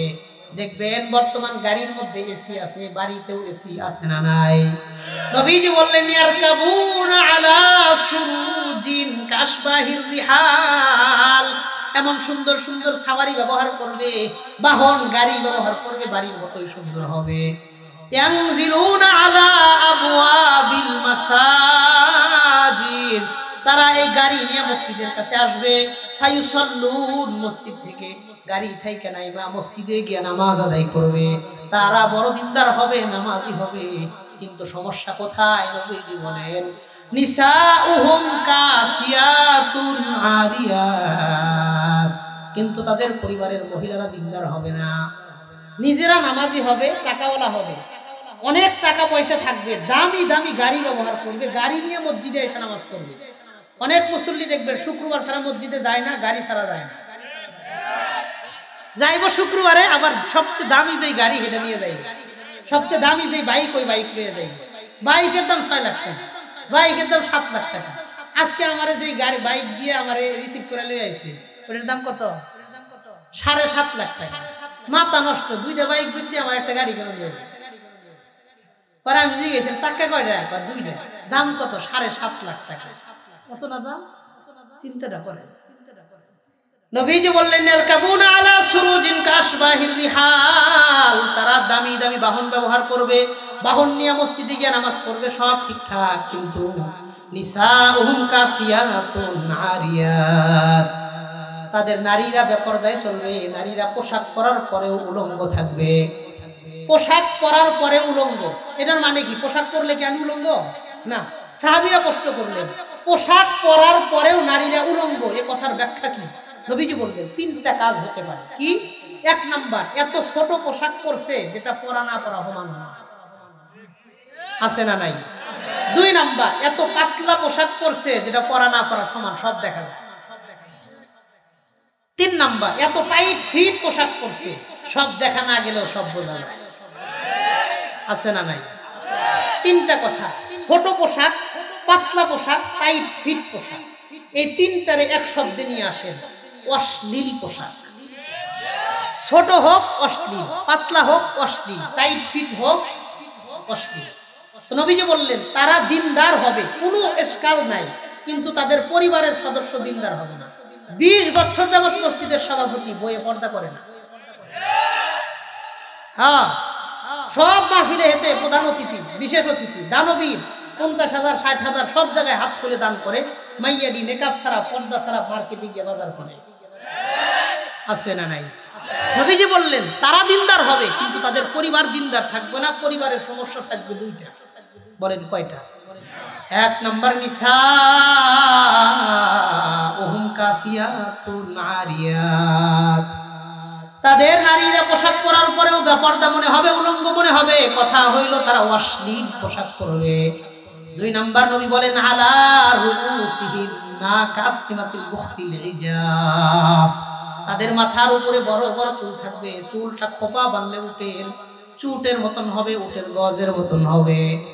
আপনাদের এলাকায় ষাঁড় গরুর উপরে যে পিঠের উপরে যে একটা গোশতের অংশ থাকে, এটাকে কি কয়? চুট।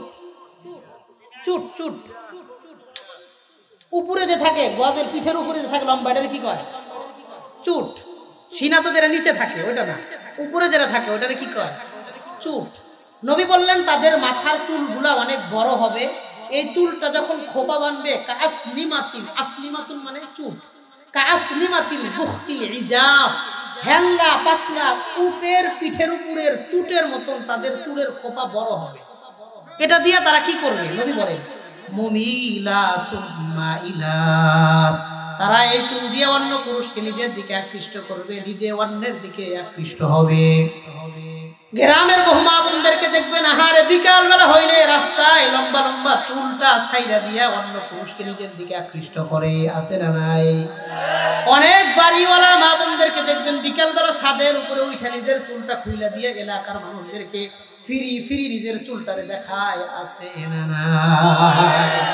নবী বললেন তাদের সমস্যা দুইটা থাকবে। এক নাম্বার অশ্লীল পোশাক পছন্দ করবে, পাতলা পোশাক পছন্দ করবে, বেপরদায় চলবে। দুই নাম্বার মাথার চুল লম্বা হবে, এই লম্বা চুল অন্য পুরুষ পর পুরুষদেরকে দেখায়া বেড়াবে।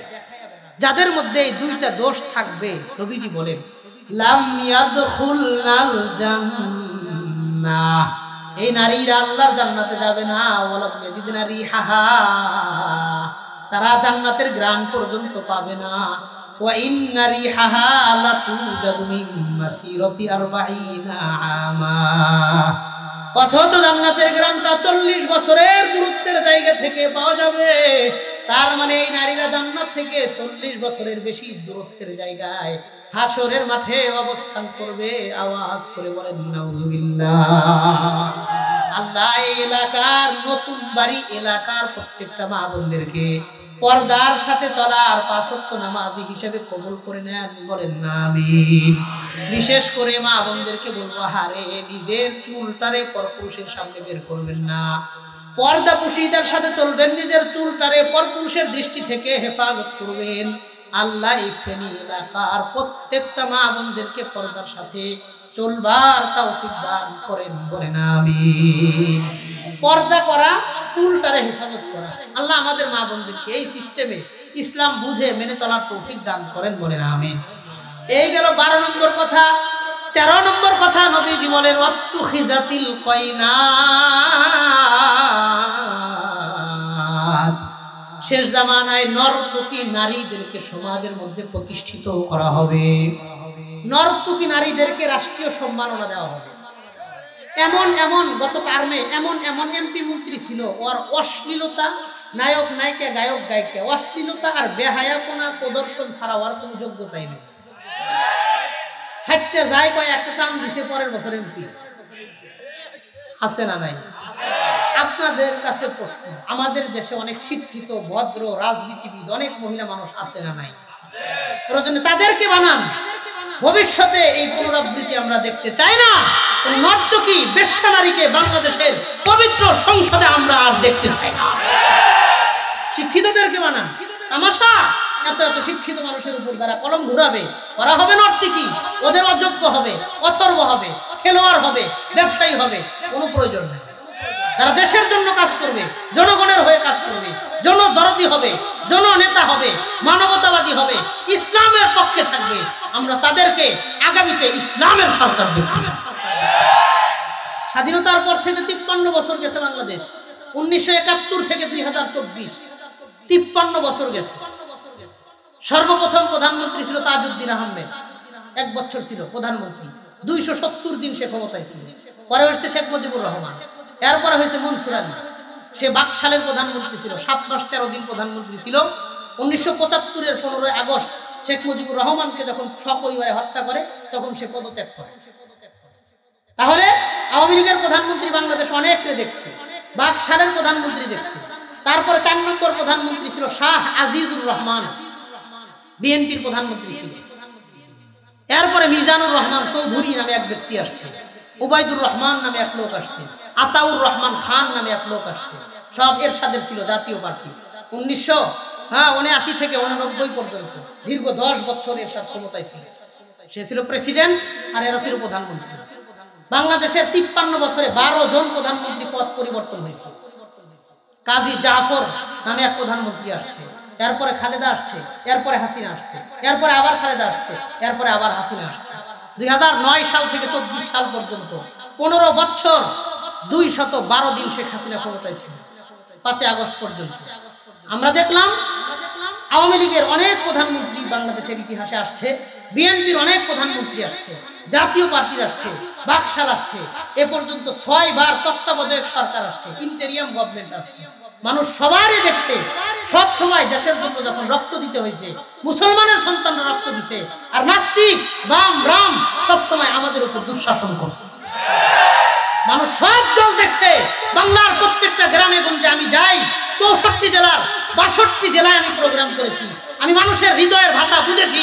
তার আগামীতে আওয়ামী লীগ বিএনপি কাউরে ক্ষমতায় দেখতে চায় না, জাতীয় পার্টিরও দেখতে চায় না। আগামীর সরকার তারা ইসলামের সরকার দেখতে চায়, ইসলামের সরকার দেখতে চায়।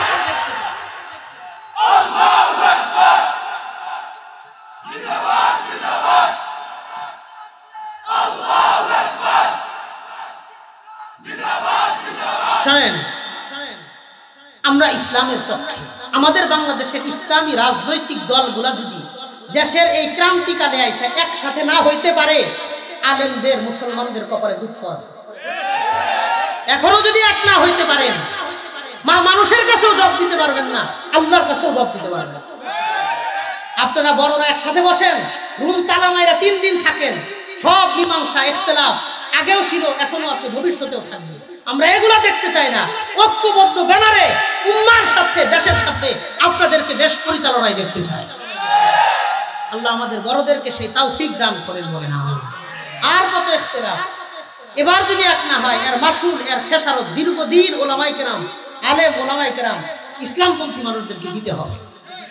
মনে করেন দেশে ইন্টেরিয়াম গভর্নমেন্ট আসছে, ডক্টর মোহাম্মদ ইউনূস আসছে, আমরা খুব শান্তিতে আছি না? আমরা আগেও গোলাম ছিলাম, এখনো গোলাম। আগে মালিক ছিল ভারত, এখন মালিক হলো আমেরিকা।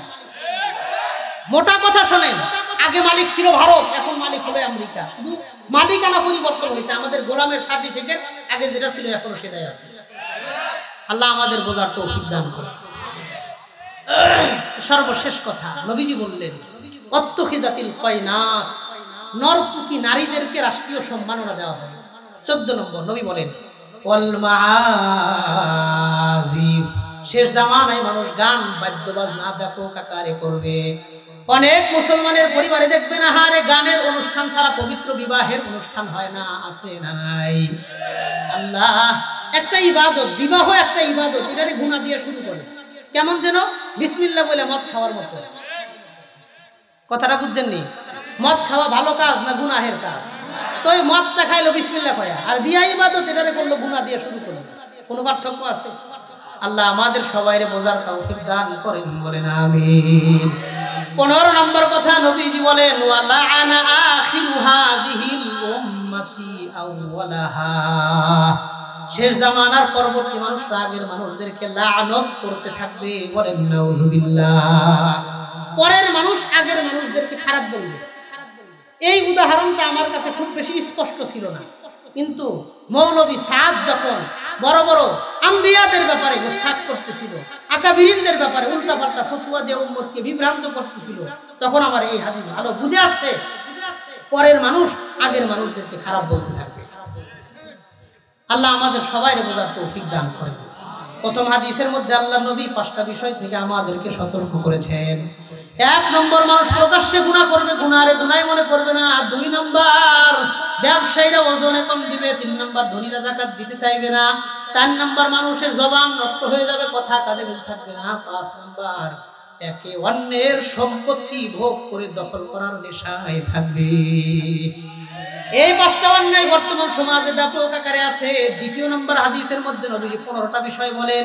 রাষ্ট্রের সম্পত্তি 1 নম্বর নিজের সম্পত্তি মনে করবে, 2 নম্বর আমানতের খেয়ানত করবে, 3 নম্বর যাকাত দেওয়াটারে জরিমানা দেওয়া মনে করবে, 4 নম্বর বিবির কথাই বেশি চলবে, 5 নম্বর মার অবাধ্য আচরণ করবে, 6 নম্বর বন্ধুরে আপন মনে করবে, 7 নম্বর বাবাকে পর মনে করবে, 8 নম্বর মসজিদের মধ্যে ঝগড়াঝাটি ব্যাপক আকার ধারণ করবে, 9 নম্বর অশিক্ষিত মানুষ সমাজের নেতা হবে, 10 নম্বর কথা মানুষকে ভয়ে সম্মান করবে, দিল থেকে শ্রদ্ধা করবে না, 11 নম্বর মাদকের সরাসরি সমাজের মধ্যে ব্যাপক আকার ধারণ করবে, 12 নম্বর অশ্লীল পোশাক নারীরা ব্যাপক আকারে গ্রহণ করবে, 13 নম্বর নর্তকী নারীদেরকে রাষ্ট্রীয় সম্মাননা বেশি দেওয়া হবে, 14 নম্বর গান বাদ্য বাজনা মুসলিম পরিবারের মধ্যে ব্যাপক হবে, 15 নম্বর পরবর্তী যুগের মানুষেরা আগের মানুষদেরকে খারাপ বলতে থাকবে। এই 15টা অন্যায় যখন থাকবে নবী বলেন ফালিয়ারতাকিবু ইনদা যালিকা রিহান হামরা, তখন পৃথিবীর মধ্যে গরম একটা বাতাস আসবে, আও খাসফান আও মাসখা, অথবা ভূমিকম্প দিয়ে আল্লাহ ধ্বংস করবেন কিংবা তাদের চেহারার পরিবর্তন ঘটায় দিবেন। আল্লাহ আমাদের এই 20টা অন্যায় থেকে সমাজ দেশ রাষ্ট্রকে হেফাজত করে নেন, বলেন আমিন। 20টা অন্যায় থেকে আমরা বাঁচবো, তো করবো কি? হুজুর এতগুলা থেকে খালি বাঁচতে হইব? হ্যাঁ, তো করতে হইব কি? শেষ কথা, আমরা 5টা কাজ করব। বলেন কয়টা কাজ করব? একটু আওয়াজ করে কন্যা, কয়টা কাজ করব? 5টা কাজ করলে তার জীবন সফল। 20টা অন্যায় থেকে বাঁচবো, 5টা কাজ করব। শুধু একটা আয়াতে আল্লাহ কথাগুলো বলেছেন, আমি আয়াতটা পরে তর্জমা করে দিয়ে বিদায় নিব। আপনারা তো কাছে যাইবেন, আমার তো যাইতে হবে অনেক দূরে। কি আয়াত? সূরা আনফাল 2 নম্বর আয়াতে আল্লাহ বলেন, ইন্নামাল মুমিনুনা আল্লাযীনা ইযা যুকিরাল্লাহু ওয়াজিলাত কুলুবুহুম, যে ব্যক্তি নিজেকে ঈমানদার দাবি করবে তার মধ্যে যেন 5টা গুণ থাকে। বলেন কয়টা গুণ?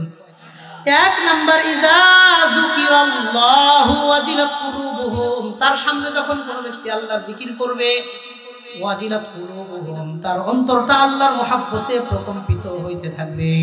তার মানে যে মুমিন, যে ব্যক্তি ঈমানদার, সে মাঝে মাঝে স্বয়ং আল্লাহর জিকির করবে। যে মুমিন সে মাঝে মাঝে আল্লাহর জিকির করবে। আমাদের সমাজে বহুত মানুষ আছে 5 ওয়াক্ত নামাজ পড়ে, হজ করছে, উমরা, দান, সদকা, পর্দা, পুশিদা সব ঠিক আছে, কিন্তু বছরের পর বছর চলে যায়, মাসের পর মাস চলে যায়, 1 বছর যায়, কোনদিন 2টা মিনিট সময় নিয়ে আল্লাহরে ডাকে না, কোনদিন জিকির করে না। আল্লাহ বললেন শেষ জামানায় তোমরা বেশি বেশি জিকির করবা। 2 নাম্বার আল্লাহ বলেন ওয়া ইযা তুলিয়াত আলাইহিম আয়াতুহু যাদাতুহুম ঈমানা। 2 নাম্বার তারা কোরআনে কারীমের তিলাওয়াত যখন করবে তার অন্তরে আল্লাহর প্রতি ঈমান বাড়তে থাকবে। তার মানে যে মুমিন সে বেশি বেশি আল্লাহর কোরআনের তিলাওয়াত করবে। 1 নাম্বার ঈমানের, ঈমানদারের 1 নাম্বার গুণ আল্লাহর জিকির করবে। আমি বলবো 1 নাম্বার গুণ, আপনারা বলবেন জিকির। বলেন ঈমানদারের 1 নাম্বার গুণ, 2 নাম্বার তিলাওয়াত। বলেন 2 নাম্বার, 1 2 3 নাম্বার আল্লাহ বলেন ওয়া আলা রাব্বিহিম ইয়াতাওয়াক্কালুন, যে ঈমানদার সে সব সময় আল্লাহর উপর ভরসা করবে। ওয়া আলা রাব্বিহিম, তাদের রবের উপর ভরসা করবে। আওয়াজ করে বলেন তো আমার আপনার রব কে? আল্লাহ বললেন সুখে দুঃখে সব অবস্থায় আল্লাহর উপর ভরসা করবে। তাহলে ঈমানদারের 3 নাম্বার গুণ জানলাম, ভরসা। বলেন কি? 1 আমি আবার সবারই দিকে মুখস্থ করি, এই জন্য মুখস্থ করে শোনেন, আগেই বলে দিলাম। 1 2 3 ভরসা, শুধু এতটুকুই বলেন ভরসা। 4 আল্লাযীনা ইউকিমুনাস সালাহ, যারা নিয়মিত 5 ওয়াক্ত নামাজ পড়বে। ঈমানদার নামাজের ক্ষেত্রে অলসতা অবহেলা করবে না, দায়িত্বের সাথে সচেতনতার সাথে নামাজ পড়বে। তাহলে ঈমানদারের 4 নাম্বার গুণ নামাজ, 1 নাম্বার জিকির, 2 নাম্বার তিলাওয়াত, 3 নাম্বার ভরসা, 4 নাম্বার নামাজ। 5 নাম্বার আল্লাহ বলেন ওয়া মিম্মা রাযাকনাহুম ইউনফিকুন, আমি আল্লাহ তারে যতটুকুই ধন সম্পত্তি দিয়েছি এই ধন সম্পত্তি থেকে তারা আল্লাহর রাস্তায় দান করবে। যতটুকুই দিয়েছেন আমারে আপনারে যতটুকু ধন সম্পত্তি অর্থ করি টাকা পয়সা দিবেন দিবেন কে? আল্লাহ বলেন ওয়া মিম্মা রাযাকনাহুম ইউনফিকুন, আমি আল্লাহ তাদেরকে যতটুকু দিয়েছি সেই সাধ্য অনুযায়ী এবিলিটি অনুযায়ী আল্লাহর রাস্তায় দান করবে। 5টা গুণ। তাহলে 5 নম্বর গুণ হলো দান। 1 জিকির, 2 তিলাওয়াত, 3 ভরসা, 4 নামাজ, 5 দান। 5 কি? 4 নামাজ, 3 2 1 জিকির। এই 5টা গুণ যাদের মধ্যে থাকবে আল্লাহ বলেন উলাইকা হুমুল মুমিনুনা হাক্কা, এই 5টা গুণ যাদের মধ্যে থাকবেন তারাই হলো হক অর্থে প্রকৃত পক্ষে ঈমানদার। বলেন আল্লাহু আকবার। কেমন যেন আল্লাহ তাআলা 5টা গুণ লিখলেন, লেখার পরে আল্লাহ বলেন উলাইকা হুমুল মুমিনুনা হাক্কা, এই 5 গুণওয়ালা যারা আছে তারাই হলো হক অর্থে প্রকৃতপক্ষে ঈমানদার। আল্লাহ 5টা গুণ লিপিবদ্ধ করলেন, লেখার পরে কেমন যেন আল্লাহ নিজে স্বাক্ষর করতেছেন, সিগনেচার করতেছেন, সত্যায়ন করতেছেন। আল্লাহ স্বীকৃতি দিয়া ঈমানদারদেরকে সার্টিফিকেট দিয়া দিতেছেন। বলেন সুবহানাল্লাহ। এই 5 গুণ যাদের থাকবে উলাইকা হুমুল মুমিনুনা হাক্কা, এরাই হলো হক অর্থে মুমিন, এরাই প্রকৃতপক্ষে ঈমানদার। আর যারা এই 5 গুণ নিয়ে আসবে আমি আল্লাহ তাদেরকে 3টা পুরস্কার দিব। সুবহানাল্লাহ। কয়টা পুরস্কার দিবেন? 3টা। 1 নম্বর আল্লাহ বলেন লাহুম দারাজাতুন ইনদা রাব্বিহিম, আমি আল্লাহ তাদেরকে বহু গুণে সম্মান আর মর্যাদা বাড়ায়া দিব। আল্লাহ অনেক গুণে সম্মান আর মর্যাদা বাড়ায়া দিবেন। কয় কত দিবেন? কয় আল্লাহ যত বড় আল্লাহর পুরস্কার হবে তত বড়। যেমন ফর এক্সাম্পল একটা উদাহরণ দিয়ে কথা শেষ করে দেই। আপনাদের এলাকার নাম নতুন বাড়ি।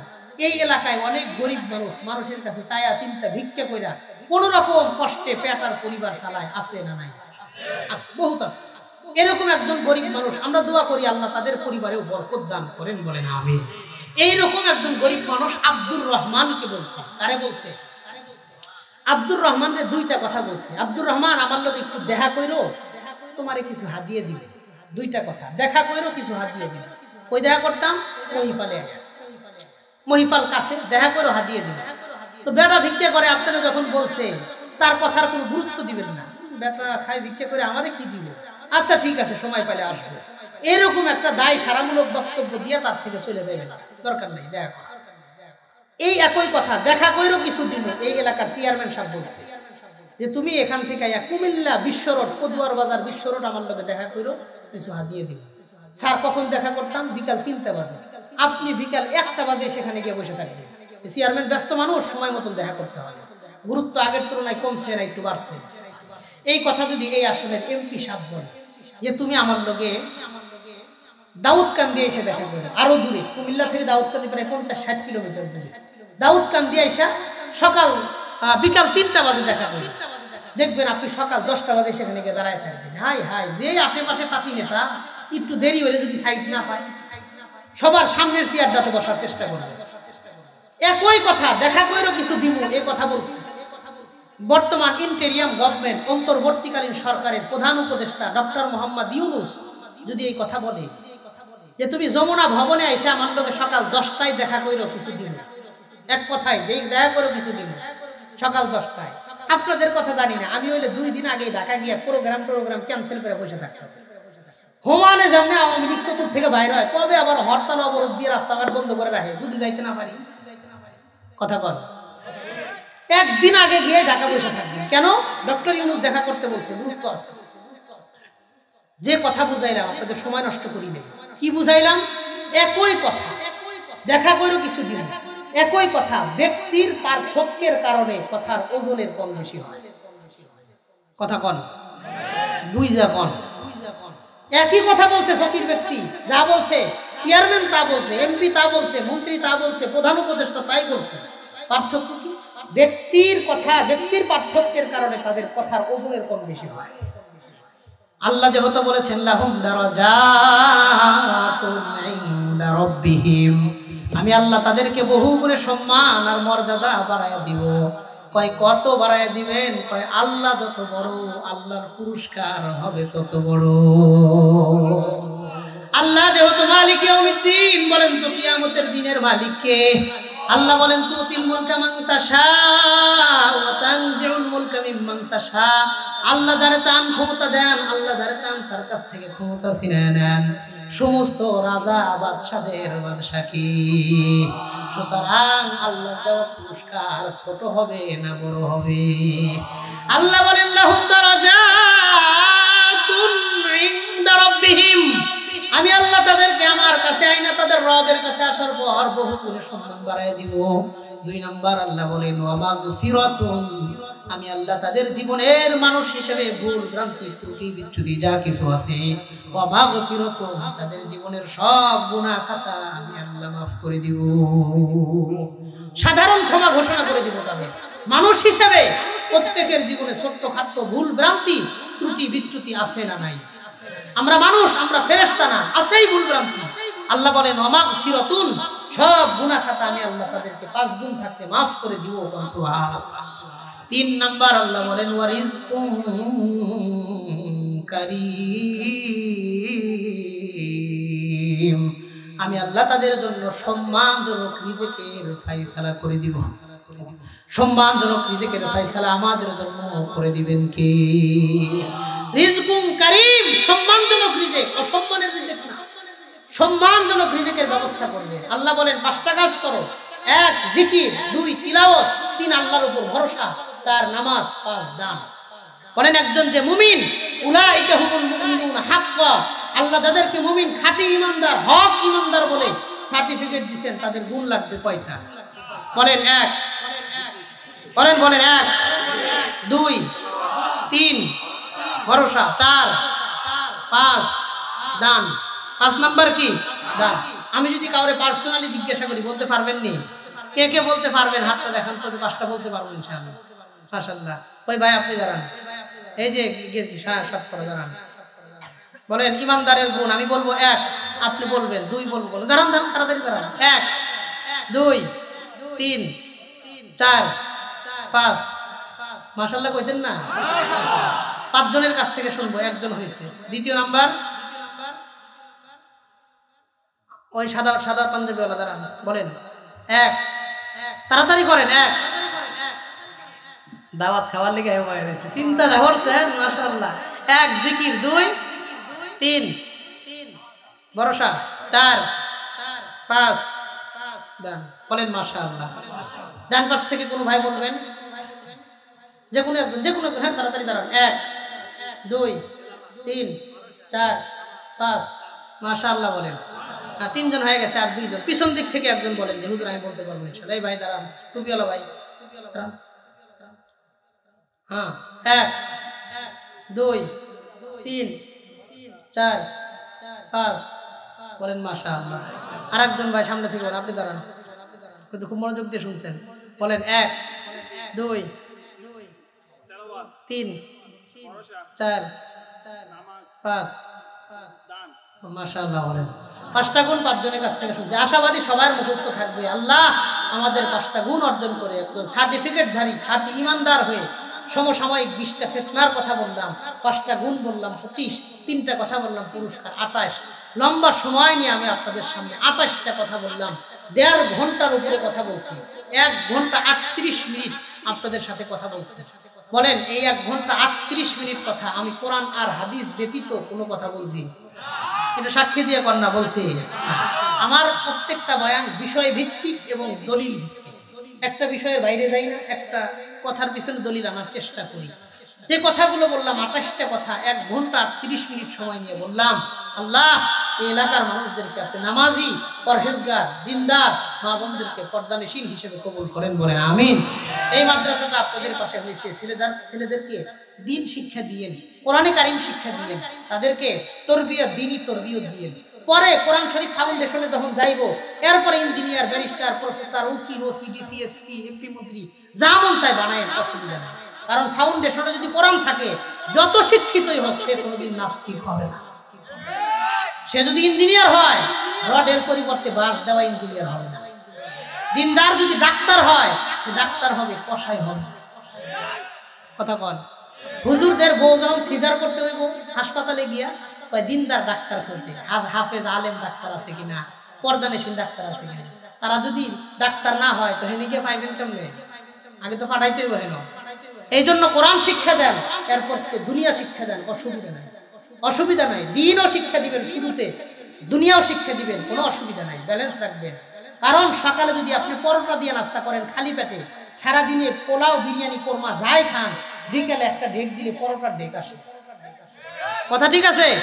হাজার শিক্ষিত হবে, ফাউন্ডেশনে কোরআন থাকলে সে আজীবন এই কোরআনের গ্রাম নিয়ে দিনের পথে চলতে পারবে। সে বেঈমান নাস্তিক বাম রাম হয়ে বেঈমান আর ঈমান হারা হবে না। আল্লাহ এলাকার প্রত্যেকটা মানুষদেরকে দিনদার পরিবার ফ্যামিলি হিসেবে কবুল করেন, বলেন আমিন। হাযা ওয়া আখিরু দাওয়ানা আলহামদুলিল্লাহি রাব্বিল আলামিন। Presents by Kuakata media centre. হক্কানি আলেমদের নিত্য নতুন ভিডিও পেতে আমাদের চ্যানেলটি সাবস্ক্রাইব করুন। কুয়াকাটা মিডিয়া সেন্টার, ইসলামিক বিনোদনের বিশ্বস্ত সঙ্গী।